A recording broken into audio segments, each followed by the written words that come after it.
is that there are additional contributions which aren't there when you start from frozen nuclei.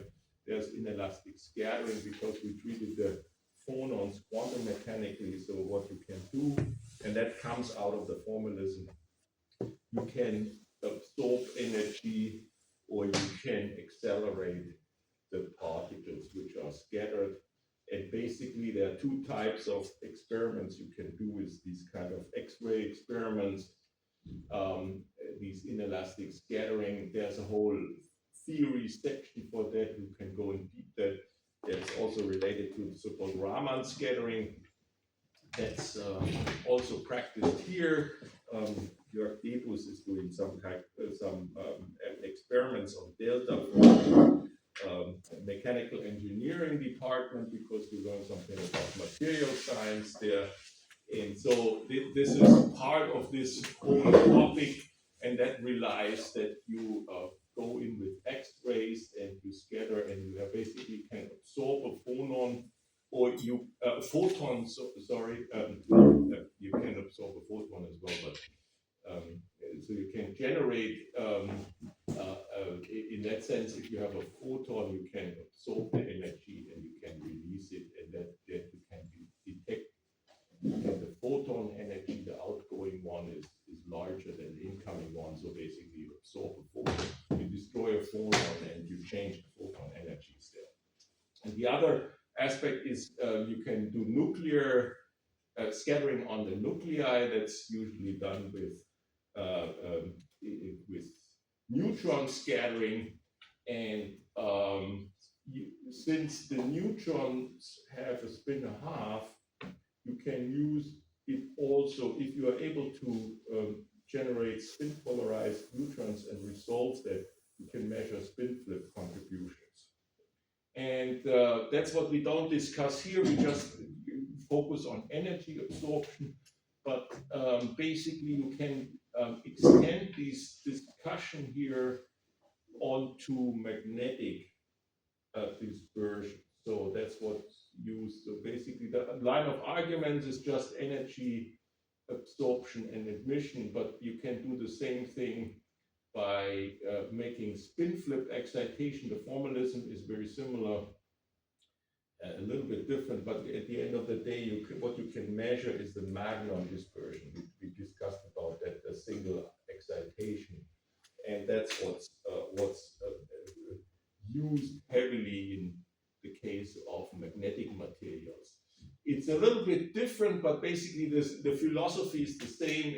The formalism, you don't have that exponentiated, but if you do these approximations, which I introduced at the end of the last lecture, and we're going to review in a second, then you can basically start off with, if you do magnetic scattering, then you get the same, basically the same expression as what you get here, only that you are not measuring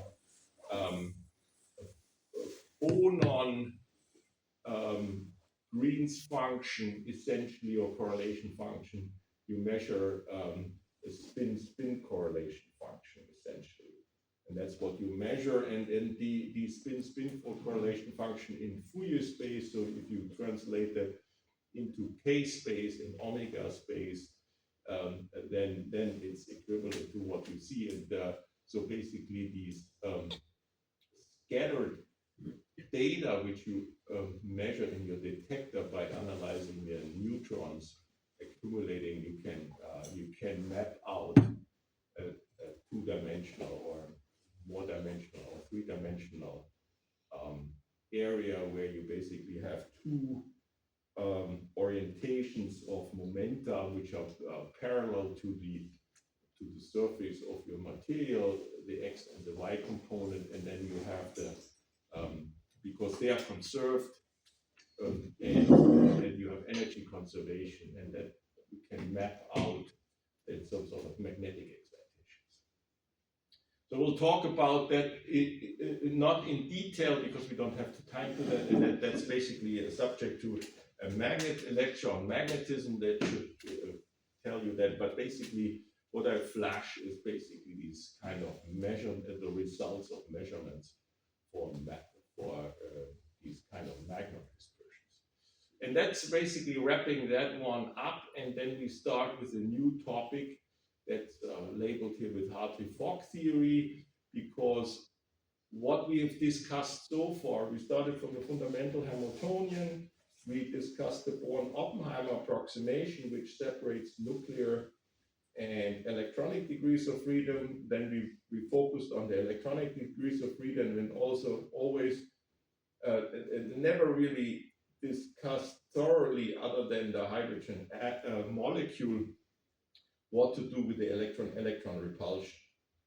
So what we did is just we generated linear combinations of atomic orbitals. That's in literature, the shortcut is LCAO, and that gives you some eigenstates of a molecular Hamiltonian. And if you do it on a lattice, make it translational invariance, you get Bloch states. That reflects, of course, the symmetry.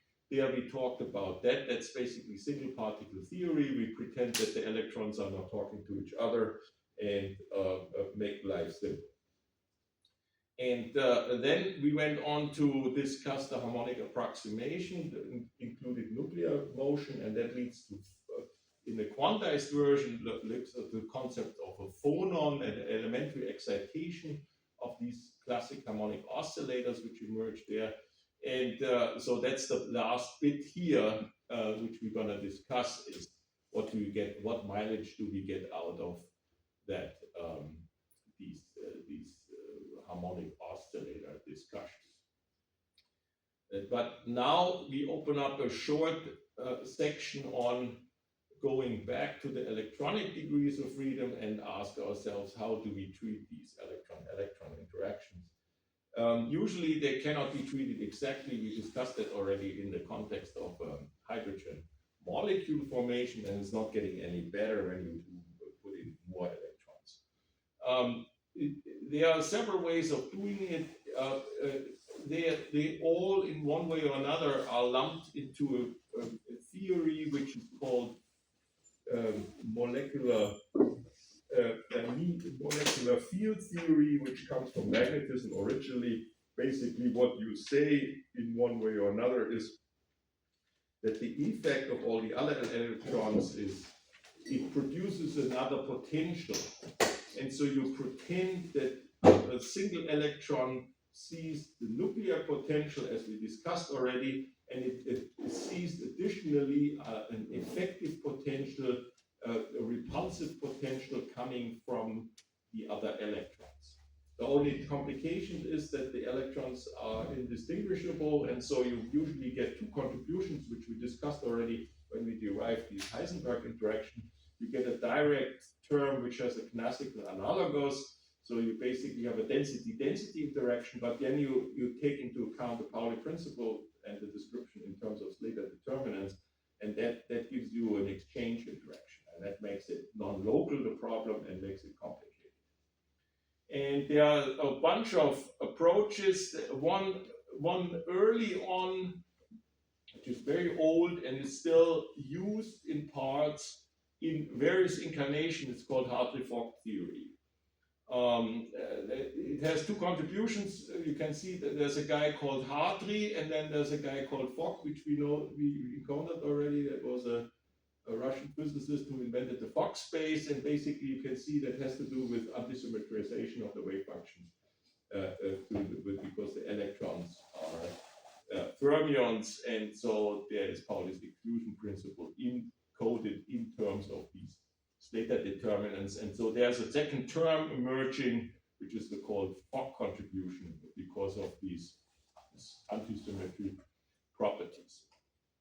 And that basically is some sort of what you are doing is you construct an effective Schrödinger equation and a complicated self-consistency problem, and to treat that problem. And there's a simple application we're gonna talk about. So that takes into account electron-electron interaction, and then we have a general approach. And then there's the so-called Gellium model. That's the simplest model where you can apply the theory. What's the Gellium model is basically you say, we throw away everything of the crystal. We pack the electrons in the box. And we have basically plane waves there, and the crystal potential, the attractive potential, is just a incoherent background. So there's a constant potential which is responsible that you have charge neutrality. So that's what you have, and that's why it's called Jellium model, because it's a jelly. Jelly is, everybody knows, maybe some of you eat jelly for breakfast. So that's where the name comes from. So there is no really structure. It's some sort of a liquid. And so that in essence, why that's discussed, or why I discussed that, because a lot of stuff you can do analytically. There are some calculations, particularly with this exchange interaction, that becomes cumbersome. So there are several mathematical steps which I leave out, which involves basically a three-dimensional integration. I have that in the script. You can see there's a one-page step-by-step how you do it. If you are interested in the details, we just discuss what's coming out, and we won't be. That's already on the transparencies, but I think I will reach to this point, but I'm not doing the other parts. And so that's what we're going to discuss, and next year we probably really start over with the Jellium model and discuss that, and then we discuss this kind of approach in second quantization and embed it in the general scheme of a mean field theory. That's going to be in next year's lecture at the beginning. And then there's only one part missing.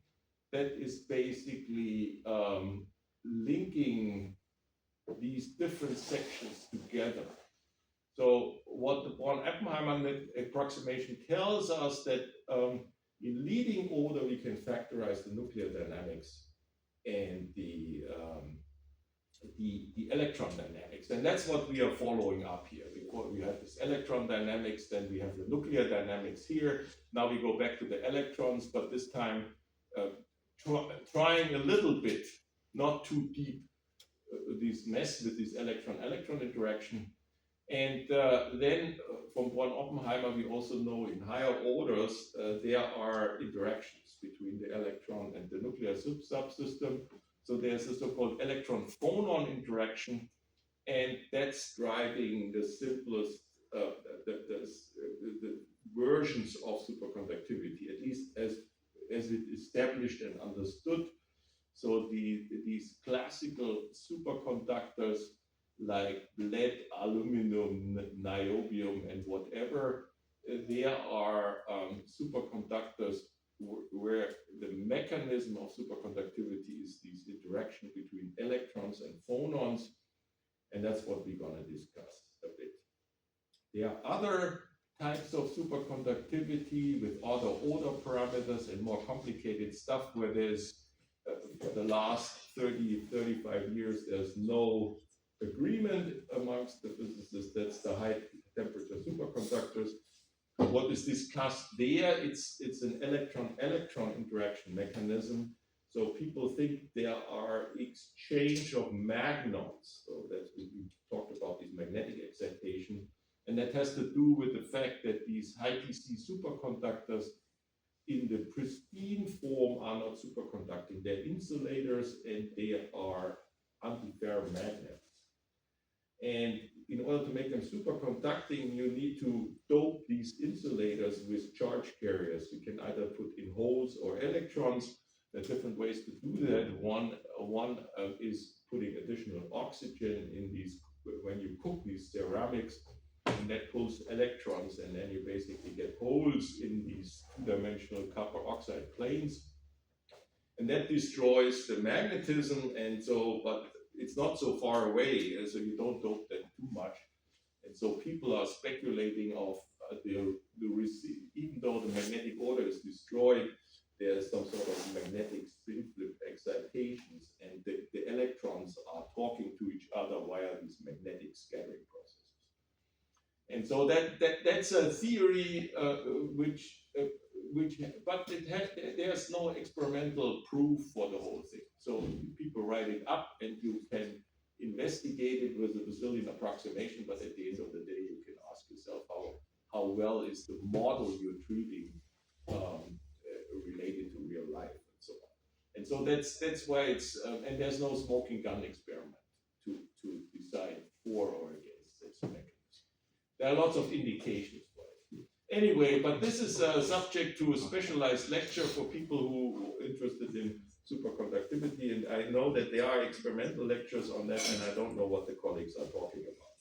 So, but that's a subject one can address within the lecture on superconductivity, which is well beyond this introduction to solid-state theory. So, but I just give you an outlook, basically, why I'm just doing the stuff which people figured out till the mid 60s, and that's it. So we are doing only the basics. Okay, photon spectroscopy part 3 here. So as a reminder, that's what we had the last time. We had this differential cross-section derived that came from basically quantum mechanics and these kind of Born approximation, and then we have a matrix element. And if we massage the whole thing, what we saw that we get some sort of scattering intensity at each atom. Then there's these atom locations. That's the lattice vectors, and you sum over everything here.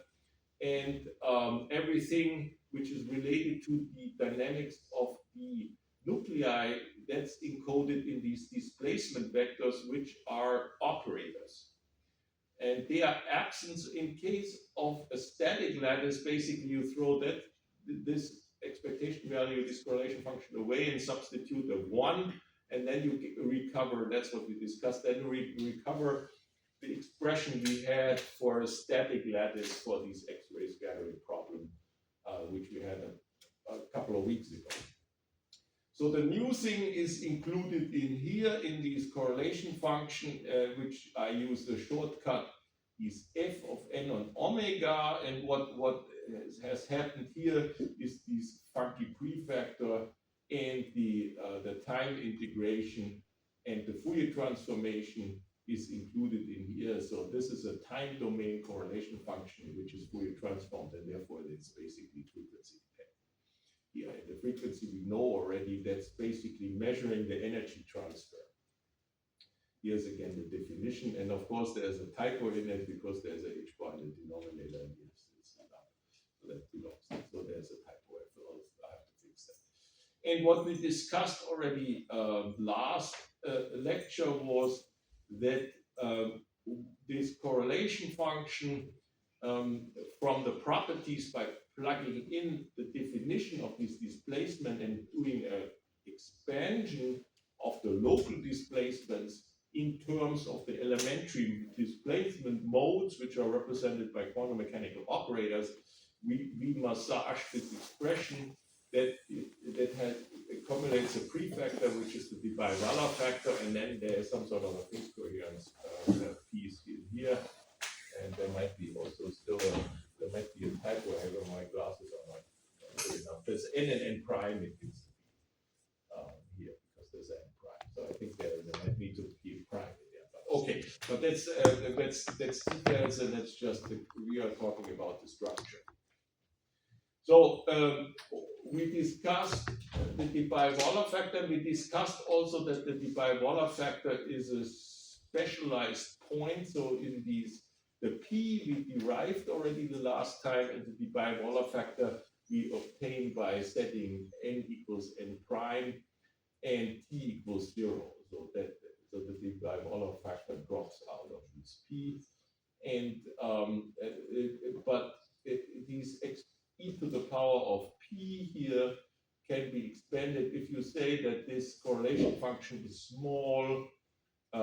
If you address different locations n and n prime, then you can say the leading order is 1, and then you have these correlation function and the correlation function squared and so on.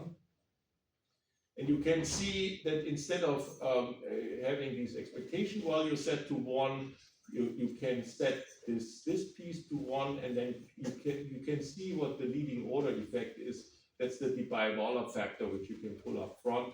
and that basically says that you have elastic scattering. In zeroth order, you get elastic scattering, so you replace not the correlation function with 1, but you replace the e to the power of p with 1, and then you basically you get the same out as we discussed before, and but so you get Bragg peaks, but the Bragg peak amplitude depend on this Debye-Waller factor, and we discussed already last time they depend on the temperature, and that's what's experimentally seen actually.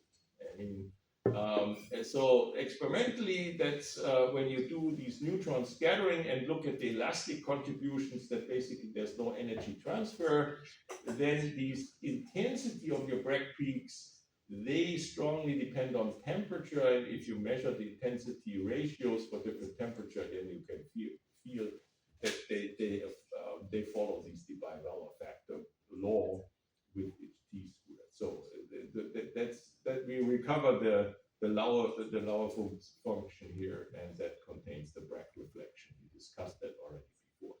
So there's no, that's basically a zero order approximation. And so then you can ask yourself, what happens if we are taking the next correction, a linear correction to it, and more we don't do, and that contains already these inelastic scattering processes. So there is now, of course, a time dependency which we evaluated, and but remember that in this f function which enters these differential cross section, there was an integral over frequency over time in there with the e to the I omega t, which is basically a Fourier transformation. So basically that means that this p function needs to be Fourier transformed, and that's relevant for these differential cross section. So that was the starting point. We had this formula there, and so that's what we substitute in here. And so again, this is what we derived the last time. So we have these in these p functions. There is there's these correlation functions occur, these bosonic ones, and they basically they have a time dependent factor which is trivial to this expansion here, and we have a different frequency depending on whether a photon is created or absorbed there. So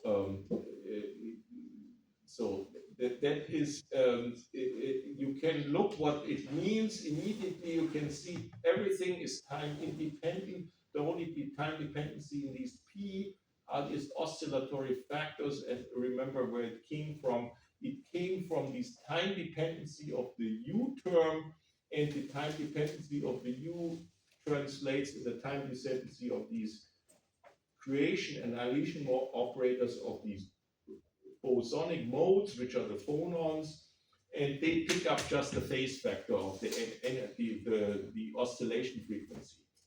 And it's depending on whether it's a b or a b dagger, you get a minus I omega or plus I omega.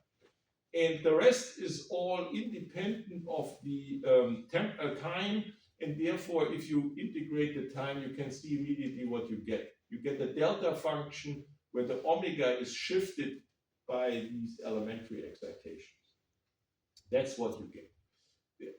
And so basically the second order contribution here is and then of course it went too fast. If you see in the previous, there was a k summation in there as well, and then there is a summation here up front of the different lattice spaces, and if you work out, then you can see because of the q and the k. Let's go back, maybe that was too fast. So let's see what the expression is.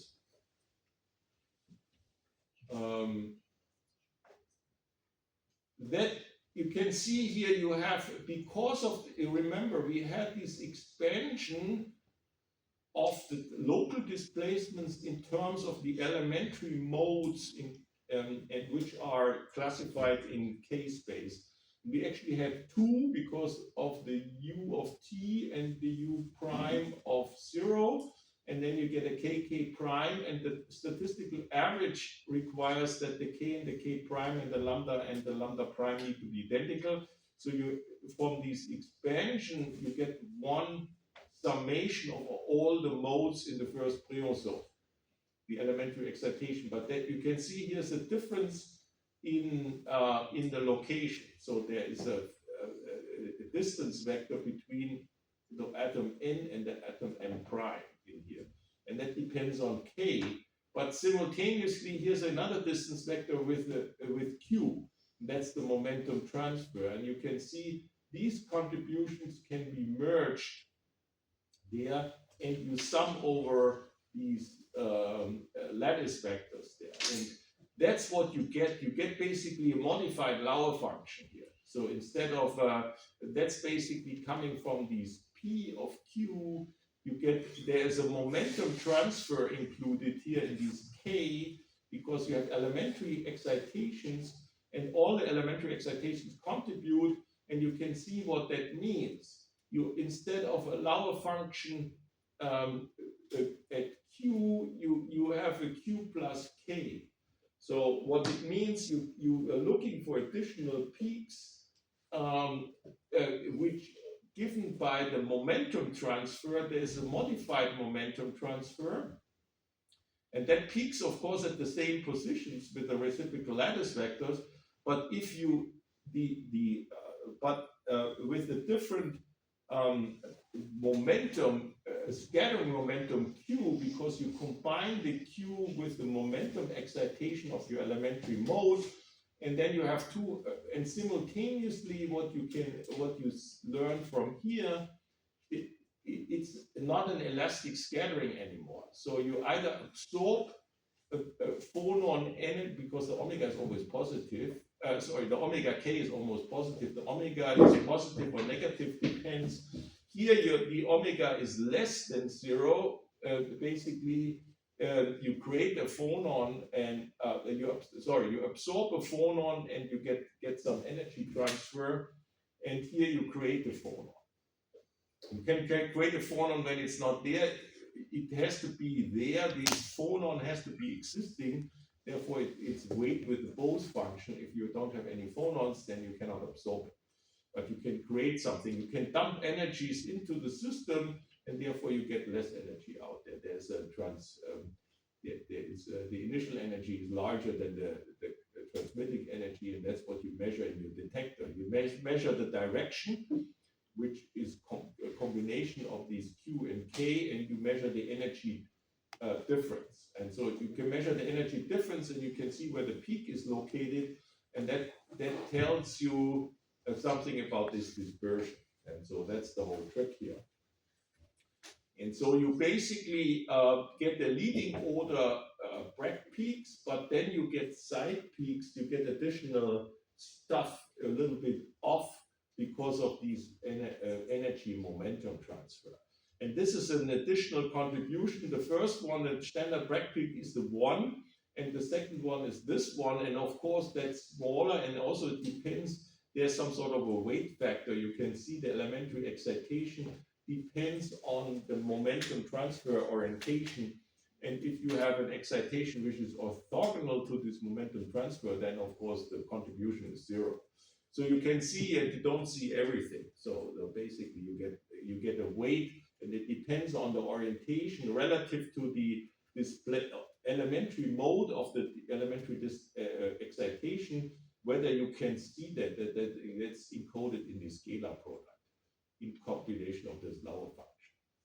But that's basically a second contribution, and if you look more closely of what you are measuring, then you can detect that, and then basically from these scattering processes you can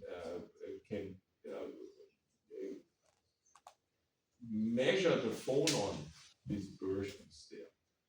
So in inelastic contribution. So you do inelastic scattering, and that basically you can see you can do phonon this spectroscopy there.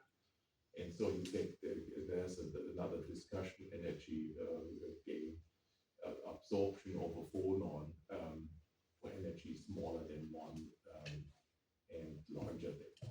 And so then you can say that you have a momentum, that's if the Q is in the first Brillouin zone, you have something like that. And so you have a momentum transfer. That's what you measure. That's the incoming and outgoing wave, but the peak doesn't need to be at the peak of the lower function here, because you get a K that basically you get a modified peak, what you expected, and that tells you what is the K mode of your excitation. And then you measure the energy difference, and that gives you basically the omega of K. And of course, you can not, and then you have to rotate your crystal and you rotate your apparatus to get as much as you can do. So here I brought an old paper from the 70s. There is some sort of solid argon gas, or so that's solidified. And so I picked that up because it's only one atom in the problem, and so there's a unit cell with one atom, and you can see we know already what we get. We get 3 dispersions. We get 1 longitudinal mode and 2 transversal modes, which are indicated here. No, that's not what I wanted. You can get the L for the longitudinal mode and the transversal mode, and that's what is experimentally measured. And then there are calculations people did an estimate, and how they did it. There's a remarkable agreement. Here's some sort of a difference between the calculation and the measuring data, but overall it works out fine. And you can see, we know already that a very simple function, if you don't do much and have only nearest neighbor interaction strength, then you get a sine squared already, and that's already the leading order contribution there. And then you get some modification, obviously, you get some different nearest neighbor stuff. And I don't know what the lattice is for this structure. There's some citations here. If somebody's interested in it, you can look that paper up. I just brought that, is that this is what the experimentalists then present at the end of the day. And there's a Brillouin zone. The gamma point is the center, that's Q equals 0. And that's there are these different X points, and there's an L point. These are high symmetry directions in the lattice, and obviously here's a direction probably given here. That's on the diagonal. That's the diagonal in a plane, and that's along one axis. So it might be cubic symmetry here. Okay, so that's basically telling you that that's what people use to measure phonons, to learn something about the phonon distribution. And you can also put some energy on there. I think the scale is millielectron volts, and you can see what it is. It's not very large. Yeah, that's 8 millielectron volts. And that you can basically would say that here between 8 and 9 millielectron volts, that's the Debye frequency in this material. So and then you can convert it into a temperature. So what is it? That's about 150 kelvins or something. I have to just get a rough estimate. What is 300 Kelvin is 20 millielectron volts or something, if I'm not mistaken. And so basically you can see there's not good binding, so it's must be rather soft, because the frequency is extremely low. And so the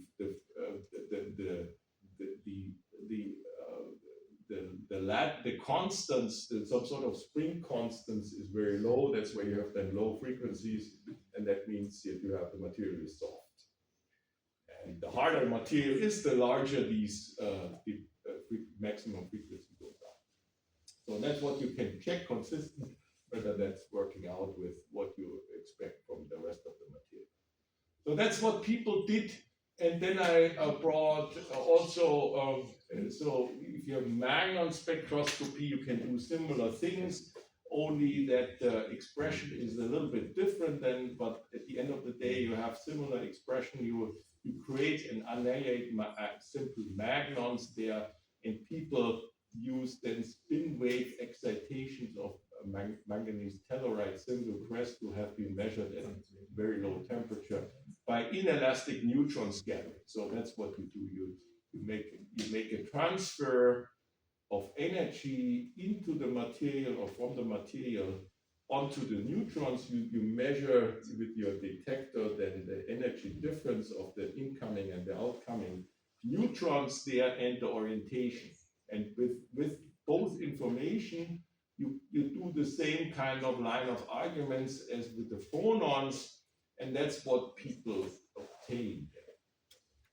There's a reduced wave factor in some units here, and you can see this typical scale, that's terahertz, and I can't remember what terahertz is a 1 millielectron volt, I think, or something. So it's very low, the frequencies here, on these magnon excitations. One has to see that's an antiferromagnetic system, and therefore the magnon dispersion goes in linear compared to the ferromagnetic excitations which we discussed, that goes quadratic with the magnons there. That's what you can see here. It's basically, it's like phonons, it's linear, and therefore you can, from these dispersion, here you have just one data point, so the resolution is bad. But then what people are doing is then they use a Heisenberg, that's what is written here in this paper. So you have it's a complicated materials with a unit cell of 2 manganese sitting in there, and then you can do an effective Heisenberg model. Here they put in 3 values and an anisotropy parameter D. I've seen other papers which are fitting with 4 Heisenberg constants depending on the relation, which manganese talks to which manganese in which spatial direction and what is the distance. And so what people do is exactly doing these kind of magnon dispersion calculation, what I showed you in a very simple fashion, but now with a more complicated model. And they also do these Holstein-Primakov stuff, which was in one of these horrible exercises, but that's what's done in practice. So they do a Holstein-Primakov transformation, and they do then a Bogolyubov transformation, and then you get a expression for the magnon excitations in terms of these elementary different J's, and then you fit the dispersion from your calculation to the experimental dispersion, and then what the aim is to extract these Heisenberg constants. That's how it technically is done. You measure the dispersion, and then you have a simple theory for this dispersion, and that's this kind of spin wave theory, what people do, and then they fit these parameters. And if you look at these papers, that's what they do. That's the recipe. And therefore, these pieces, these inelastic scattering, which I discussed, is relevant also for these spin problems, and also these kind of exercise, which might be actually beyond this lecture. I admit that it's kind of a challenging thing, but it's highly practical relevant, because that's what the experimentalists are doing. And if you want to understand what they are doing, then you want to become an experimentalist, then you understand all that stuff. Otherwise, you cannot do the fits. Okay, so that's basically wrapping it up. And so we are leaving now these inelastic scattering stuff, where the last part I didn't present you the full theory. I just made an analogous argument to inelastic scattering of a nuclear system, which allows us to do these phonon excitation, measure the phonon excitation. Okay, now we come back to the electronic system, and so I start with the introduction of the hardware filter. There's animation missing. Okay. This is basically what I said already. So that basically in the introduction, we separated the electron and nuclear dynamics on Oppenheimer. Then we discussed the molecule orbital formations this LCAO method kind of stuff. And if you put that on a lattice, you get block band pictures. And we added a little bit of a discussion of elementary spin models and magnon as spin excitations there as an add-on. And then we went to the nuclear dynamics in the harmonic approximations. And so the concept of a phonon arises as elementary collective excitations in these dynamics. To be more precise, it's basically a quantum excitation.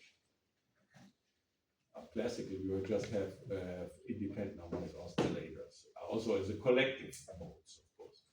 And then the last thing is what we just wrapped up is these phonon and magnon dispersions with a scattering dispersion. And then I said already earlier that the last lecture, series of lectures is the first is we start with the electron-electron interaction, and then definitely in the new year, we talk a little bit about superconductivity, and then we have February, and then this is the end of it. Okay, so back to the starting point. So we have an electronic Hamiltonian.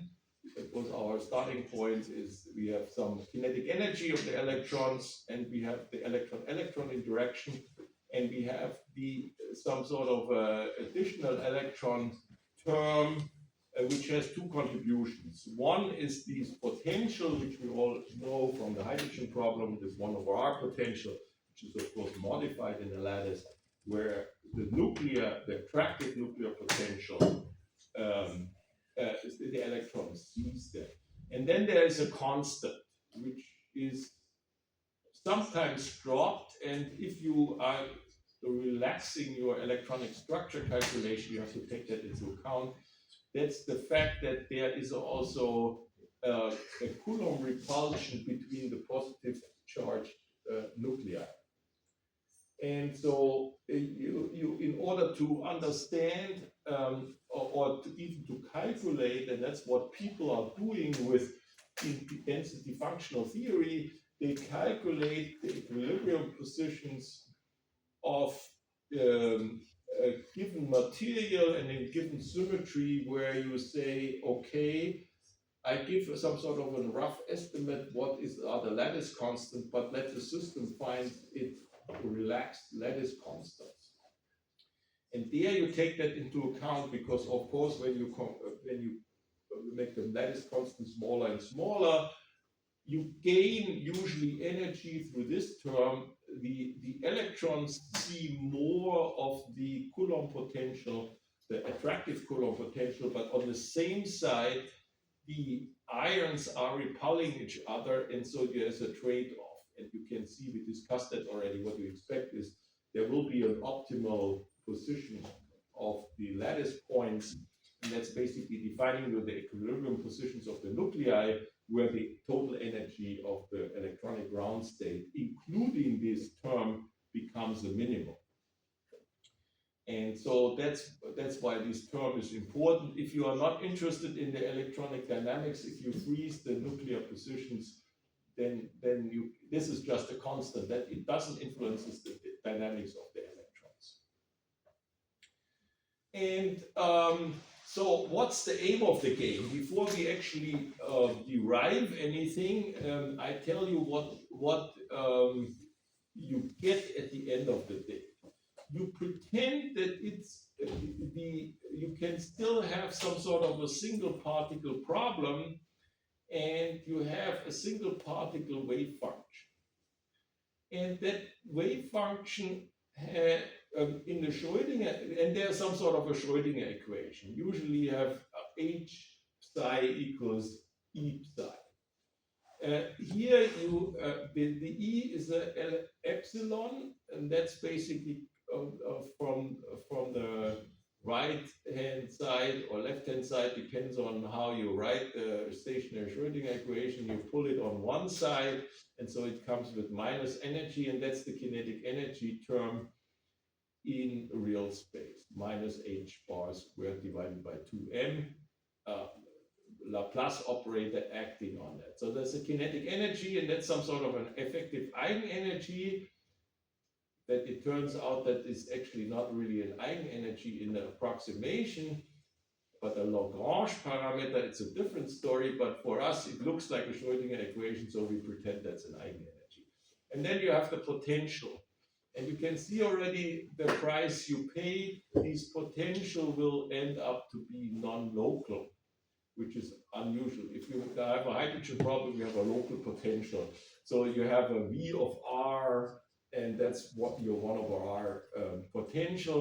And you have a wave function, which is also a function of R, but here you have a R prime integration. So this potential is dependent on R and R prime, and it depends on the spin and sigma prime. So these have a spin degree of freedom, and you integrate over, and here I've made an error again, there's this sigma prime, so you sum over this one. And so there is some sort of, what this potential actually includes, that's the effect of all the other electrons. But you pretend that you get an equation which is some sort of, it looks almost like a Schrödinger equation, even though the price you pay, that's why it's not really a Schrödinger equation. You can see that it is a nonlinear equation here, which makes the whole this Hartree-Fock theory very ugly. And so that's why people came up with some other alternatives. So what only a few people are doing these Hartree-Fock nowadays. Chemists mainly, they do that stuff. Sometimes physicists as well. What's very popular amongst physicists and chemists are the density functional theory. And so one of my postdocs is actually coming from this community. Marco was doing it as for his PhD. There's a different approximation people do, and you get away, you basically replace these non-local ugly potential with a local potential. And of course, it's also an approximation, and you make some assumptions, and the price is that it looks like a Schrödinger equation, and you can numerically implement it much more efficiently, and it's much easier. And that's why it got the Nobel Prize in chemistry. I forgot. Walter Kohn, the late Walter Kohn, I still met him in Santa Barbara in the mid-90s, who invented this method, this density function. He shared a Nobel Prize with a quantum chemist in chemistry for this approach. And that's basically a powerhouse, and you get ready-made software packages you can download, and you can do your material research with it.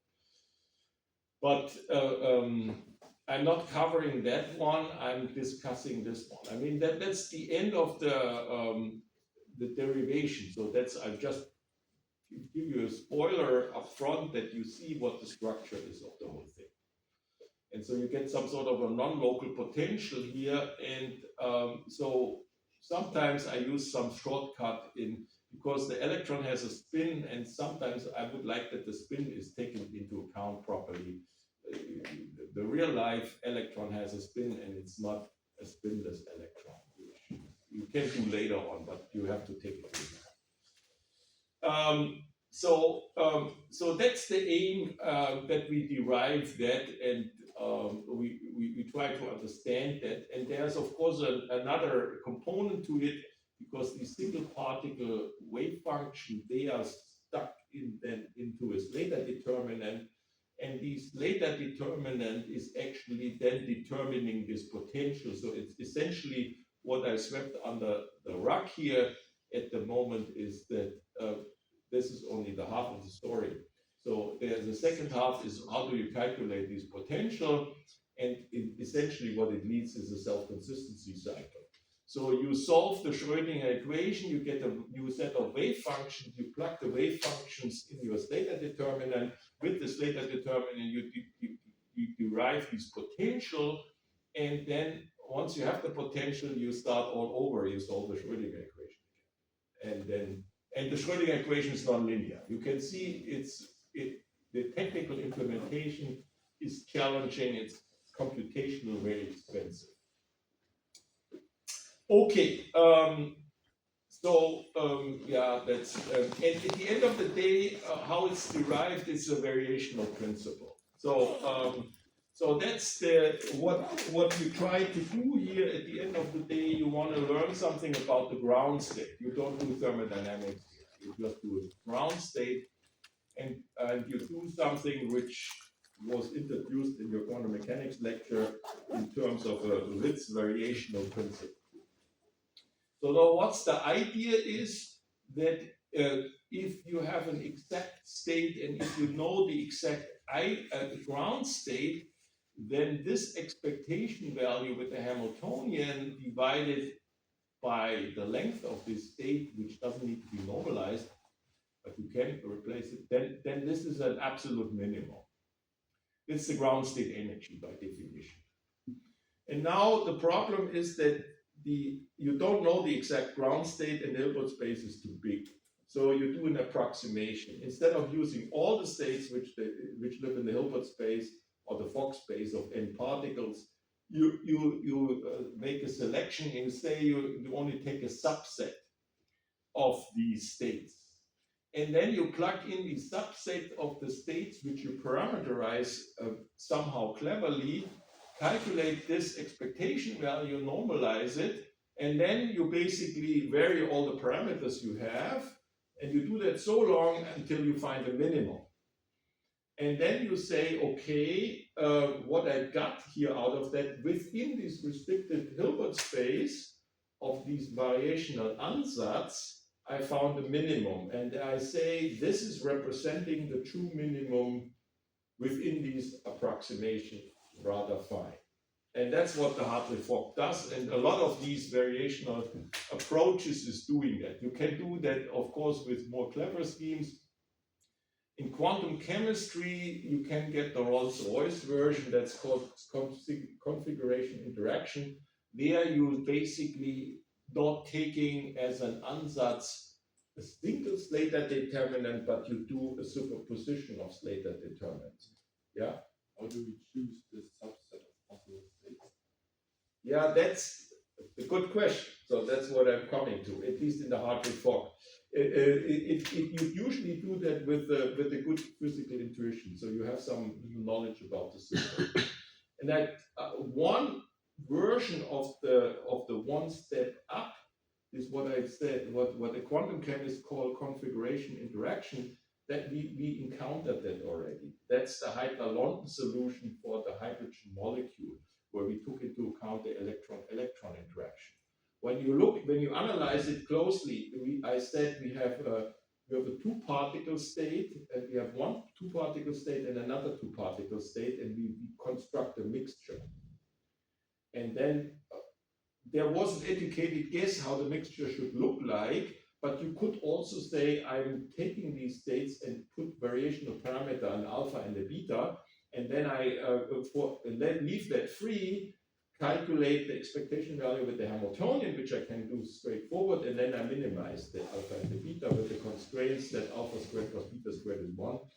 And so you end up with the same solution. So that's basically, but there is the physics is going in there already.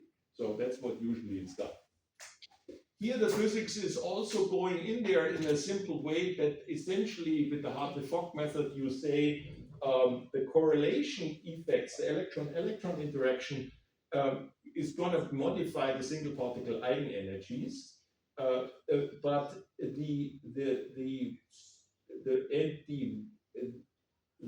but we have the structure of a Slater determinant. And the only thing what we can vary other than the eigenenergies is the eigenfunctions. So we optimize the eigenfunctions in terms of these solution of these effective Schrödinger equation, which I had in the previous slide. And so that's where the structure is. But basically, these ansatz you find in lots of approaches. So this is that's why discussion of the these Ritz variational principle, which is usually done in a half an hour in the physics 4 class, it doesn't take it justice. There are approaches which are called variational Monte Carlo. So you have Monte Carlo approaches to construct this state as well, and so on. So this is the idea is always the same. make an educated guess for the variational space of this state, and then you optimize the parameter in which you expand that state somehow. That's the philosophy. But and now we make it for this is the general approach. And in this Hartree-Fock method, we are starting with the Slater determinant, and we never leave the space of the Slater determinant. And so it's the simplest thing you can do, because one step up is a sum over many Slater determinants. And that makes it more complicated. And that's what beyond this lecture. Okay, so what's the Slater determinant? If you have states, you have n electrons, and you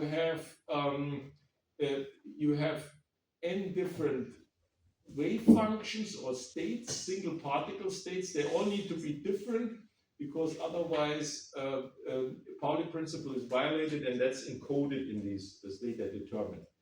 And you can basically, with the determinant expansion formula with these permutations, there you can express that in this determinant form. So you vary the particle space, particle 1 to n, and then the state. So the particle 1 is in state psi 1, and here's the particle n in state psi 1, and in this direction is the state change, but not the particle. So this is the particle position, and these rows are the different wave functions or states, depending on what. I wrote it as a state. If you plug in the wave function psi of r, then you get it in real space.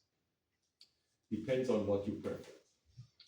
And of course, if they are single particle normalized wave function, this object is normalized as well. Okay, so that's the starting point. And before we apply these ansatz in sticking in these variational principle there with the expectation value of the Hamiltonian, we do a little bit of algebra first with these kind of function determinants.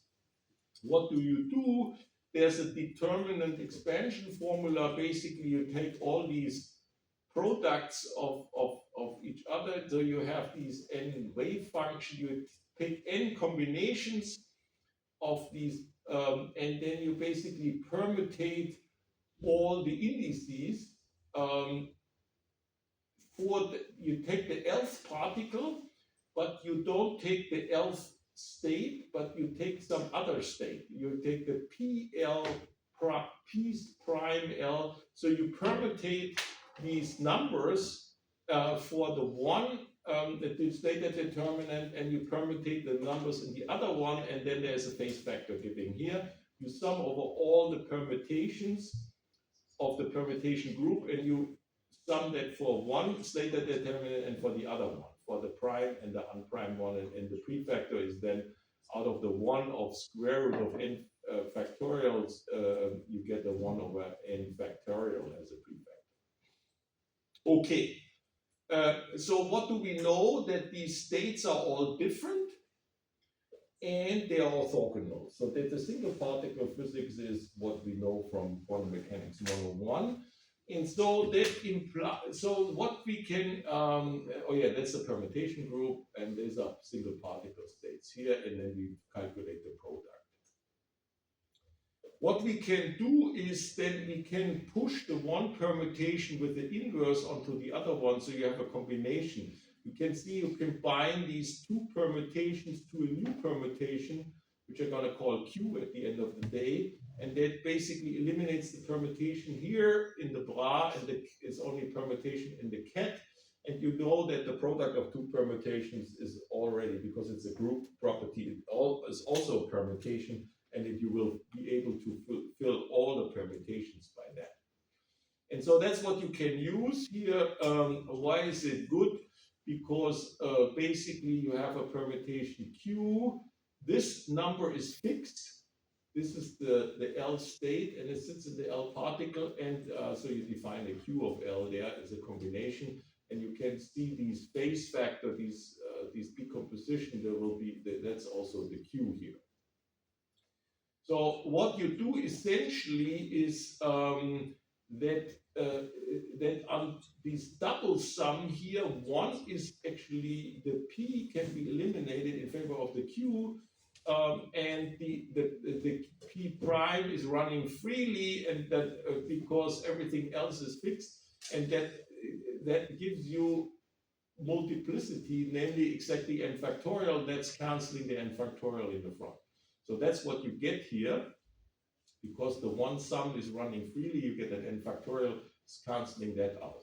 So this is what you have here, and then you can figure out the following, that if you do a permutation, you know that all these states have to be different.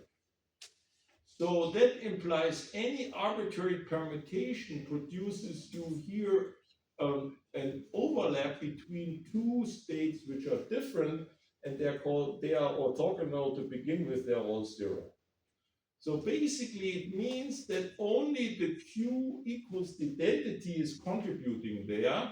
And so from these n factorial elements, there's only one element, namely the identity contributing, and that gives you one. Or it gives you zero if one of the states is different in these psi prime and these psi theta determinant. You use a state which is different. You can combine that arbitrary, you can rotate it around. That's always finds a partner which is orthogonal. So it's if one state is orthogonal to all the others, or in this psi, then this is zero. So then you can see that they are orthogonal. So either the theta determinant are identical or they are different, and if they are different, then they are orthogonal.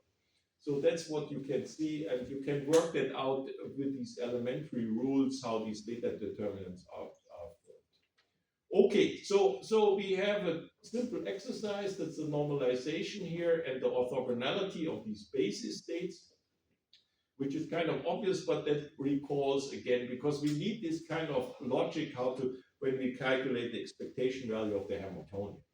So that's what we actually wanted to do here. So what our ansatz is that we take these psi not as the correct many-body eigenstate of the Hamiltonian, but we say it's going to be a theta determinant. And we are looking for the optimal determinant in order to minimize the energy. And so what it means is that this expression here is going to be a functional of the state. A functional is a mapping of a function or an element of the Hilbert space onto a number. So there's an energy coming out. And of course, this normalization is kind of yucky here, because what you do is you change the state. And if you want to have an infinitesimal change of the state, it's not necessarily normalized. So the trick is you abandon the denominator in favor of Lagrange parameters which take into account this constraint. So I say I have single particle wave functions or states that are these psi, I, and m, and they can be they have to be orthogonal. So this has to be delta ij, but in varying these single particle states, this is not necessarily fulfilled, but I can enforce the optimal condition by having these Lagrange parameter in the property, and there's an epsilon coming in, okay? And you can see, I said already, the epsilon, which looks like energy in a Schrödinger equation, is actually coming from these normalization conditions. And that's kind of interesting experience. You can see that these eigenstates, the eigenenergy is actually not an eigenenergy, but it's a Lagrange parameter in the variational theory. And we are looking for a minimum, and that implies the variation of this functional needs to be zero. So that's the aim of the game, and the functional takes into account the normalization condition and the actual thing which we are really interested in, the minimum of this expectation. So now, of course, the Hamiltonian has different pieces. It has kinetic energy, which is a single particle term because each has a momentum and it acts on it. So, but then we have a single particle, a part of some. We have a potential, and that comes. There's an electron potential, and we know where it's coming from. That's basically the attraction of the nuclei. So that's a single particle. Each particle sees that, and they see them independently. So there's a single particle part, and then we have the electron-electron interaction. If we write that in first principle, then we have E squared over the difference in the position with the constraint that L is smaller than M. You have to have some sort of a numbering scheme. Otherwise, you can have it freely running, and you put a 1 over the half in front because you count them double, and you just not allowed to set L equals M. In principle, you can be included. There's some screening effects you can lump into, but we basically say from the structure it's going to be a two-particle potential, and it depends on position on the Lth electrons and the mth electrons. And so we make a shortcut here, a V, and we see what we get there. So this is a general term, and this is the specialized one if you are back to the square one and you start with the fundamental Hamiltonian. Okay, so basically the potential, the Coulomb interaction has two pieces, and of course these offset we are not interested in. This iron repulsion, we freeze the nuclear position and we can add this constant then later. So for finding the variational ground state under the assumption that the nuclear positions are fixed, we can drop the term. We just need to figure out what the electrons are seeing. And the electrons are seeing these two parts, the attraction of the nuclei and the repulsion from the other electrons here. So these are these two terms. And we need to separate them because we're going to stick that we need to evaluate this expression here. So that looks compact and harmless, but that is of the same caliber as this orthogonality, but now we have a mess because we have a matrix elements on top of it.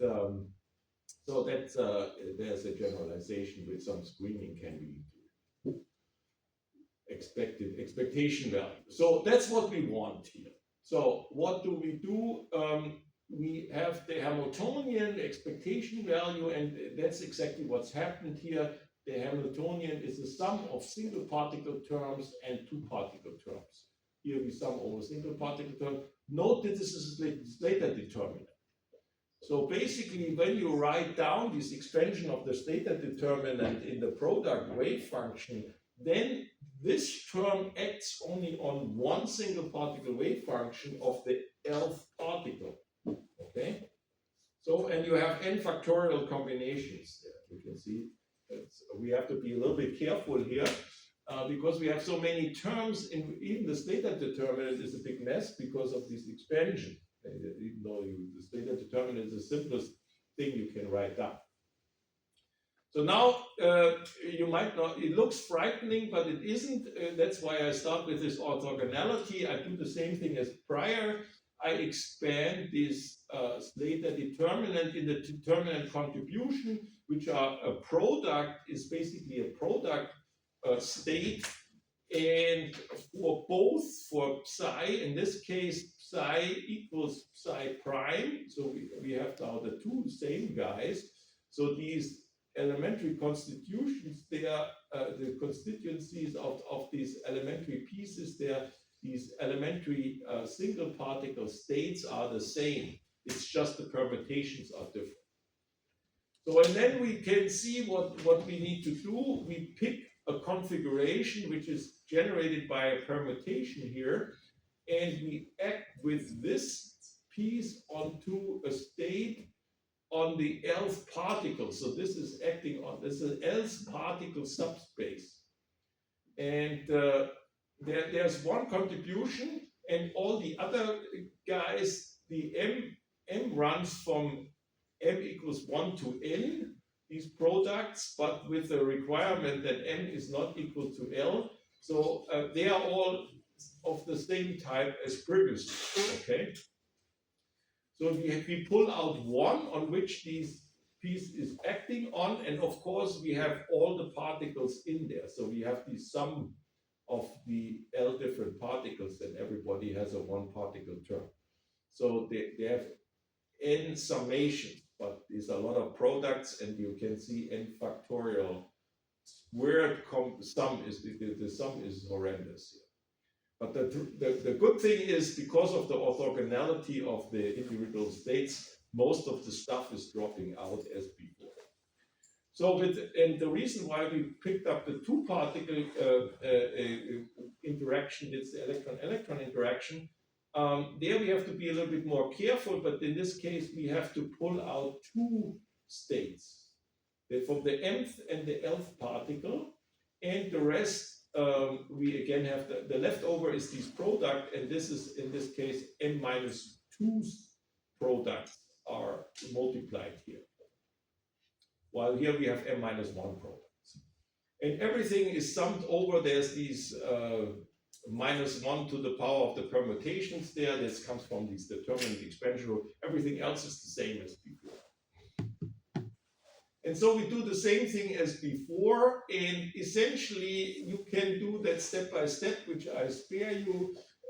What you get is something at the end of the day.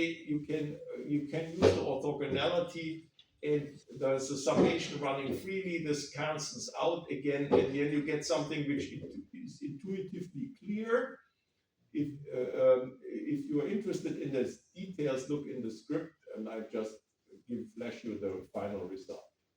So, because at the end of the day, what this whole spiel is boiling down to, you pick up the L state, so you take a single particle contribution, they're all the same, and you pick on the Lth orbital or the Lth state, and you make the matrix element of this state here, the single particle state, and then you sum over all the possibilities. So you have n particles, and that means the sum L runs from 1 to n. So you have n terms, and everybody contributes their single particle term. So in that sense, it's clear. And here you need to be watching out. Then there is exactly the same kind of arguments which we encountered already when we talked about the hydrogen molecule. There's a direct term and an exchange term coming about when you exchange these numbers here.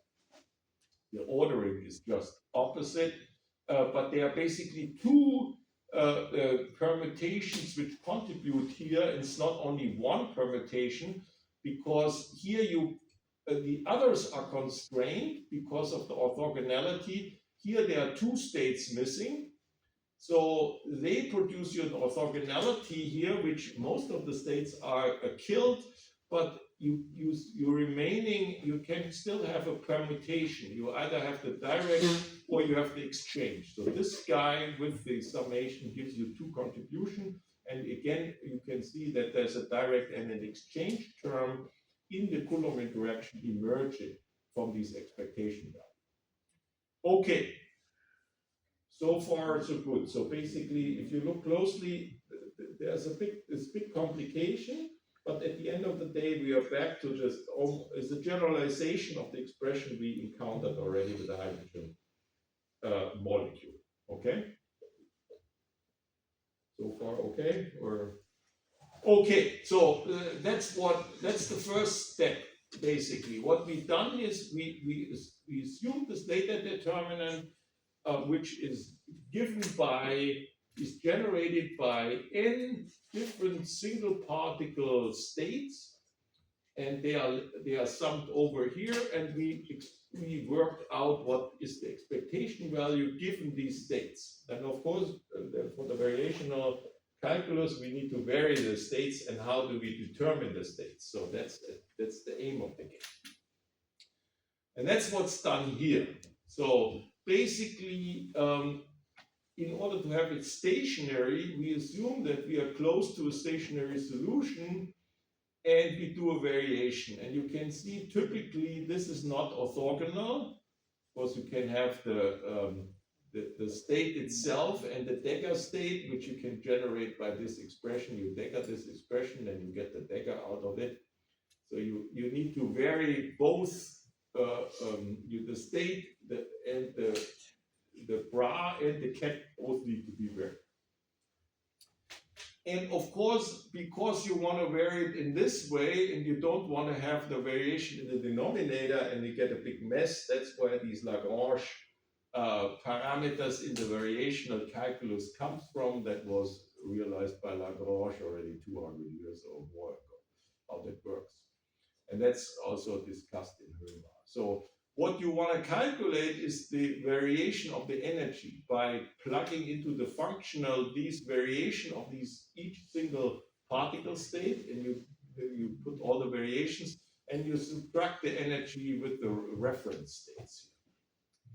And you can see immediately what you get from the structure, because you say, I'm only interested in the linear contribution. So either I fix what is here, the battery is low. How can it was just freshly charged? I don't know. That's anyway, so you can see what happens. You either vary this psi and keep that fixed. That basically the psi is formed with the reference states, and you vary one piece, or you vary the bra. If you vary the cat, then once you subtract the reference energy, you get a variation. You get some state which is generated by applying the Hamiltonian on this state, and or you do a variation here, and then you sum over all the variations, and everything else is of the order of the variation squared. And then the logic is basically saying that this variation needs to be vanished in order to have a minimum, but the variations, this delta of the states, are arbitrary. So you need to have a solution. Basically, the reference states here need to be a solution. They need to produce a minimum. So this needs to correspond to a minimum, in order that therefore this delta E needs to be 0, and that is guaranteed if these Ci or the bra or cat is 0. Of course, you can imagine that if the bra is 0, the corresponding cat is also 0, so you get basically 2 of the same there. So you can focus on one condition only, and then the other one you get for free. So that's so all vectors, and so of course, because you have different j's, all these vectors which you generate, these state vectors, have to be 0. So then you have a minimum. So that's at least something. Okay, so let us go back and say, okay, we look at this guy here. And then we say, okay, what did we do? We are interested in now in a cat state which is vanishing. And that implies in this expression, the bra state is a variational state. So we do a variation. And so basically we can say we do a variation here, and we don't care anymore. We pull that one out because it's a variation, and that implies that it looks like that there is an operator acting on this guy. And then we see we have, in order to have them all, the variation of the L state is 0. That implies that we fix the L here in this summation. And so you basically, we get L different equations by fixing the L. And so in the first term, you get the obvious. So you get the kinetic energy and the potential energy for the single particle potential energy acting on this state. And then you have the normalization condition. You can see these variational parameters equals 0, and you can see immediately you get the Schrödinger equation out of it.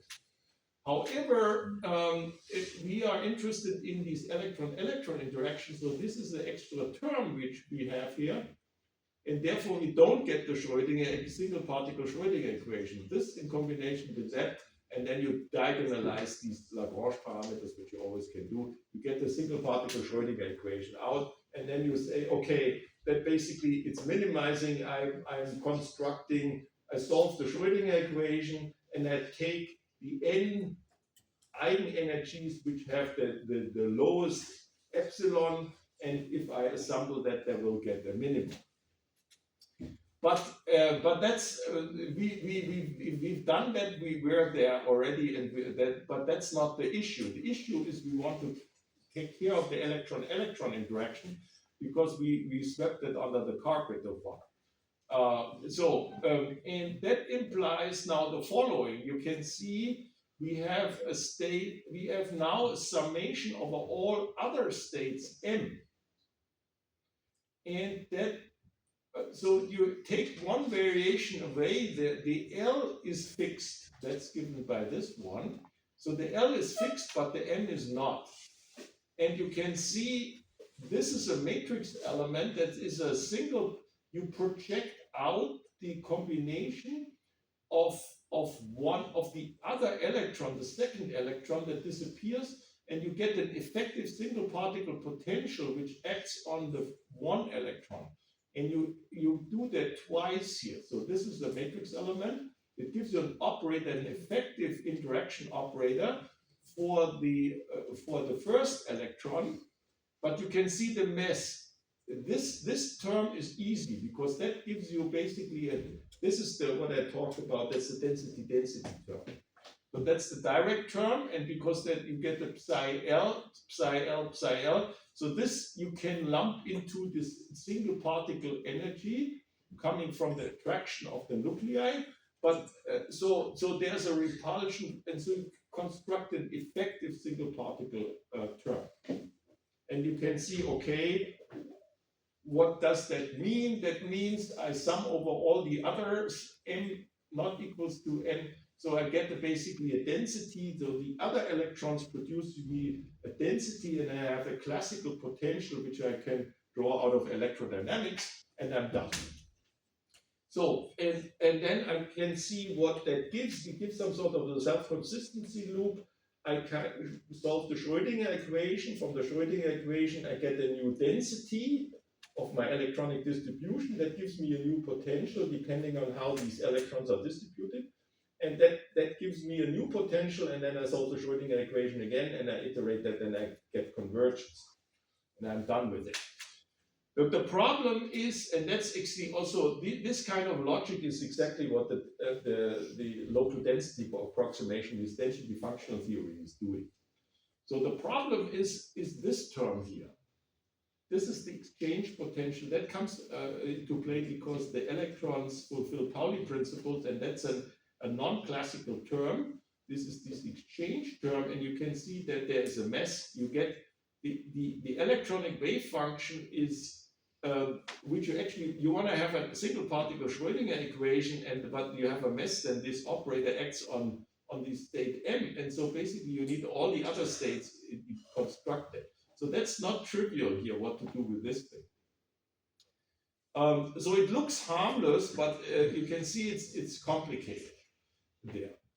And also I use the shortcut notation. So the quantum number M is a shortcut that contains an orbital degree of freedom and the spin degree of freedom, just to not have too many indices here and obstruct that expression from necessary clarity. You can fix that then later. And so these epsilons, which look like energies, they're actually Lagrange parameter. And they need to be energies because they are modifying this expectation value, which is an energy. So in that sense, it's the dimensions have to be energy in this Lagrange parameter because the actual quantity which we want to vary minimize is an energy. Okay, so I mean I have 1 more minute. See what I can do. So this is the same equation as before. And so we basically, I give you the recipe. What we can always do is to make life simpler. We can diagonalize these variational matrix, and so we can do a state transformation. So we are not we are not considering these as a matrix structure. We can always do it diagonal. And there's a second observation here for this exchange interaction. M must not be L. That's what comes out of the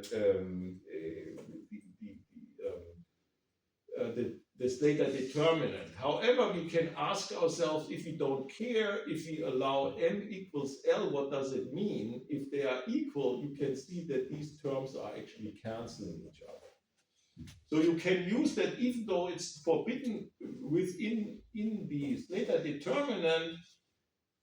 If we lift the constraint here, we just add 0 to the term and there's no harm done. So basically what we can say, we can neglect the sum restriction, which is simplified. So the M runs over everything instead of taking track that I have to remove one state, the else state I have to remove.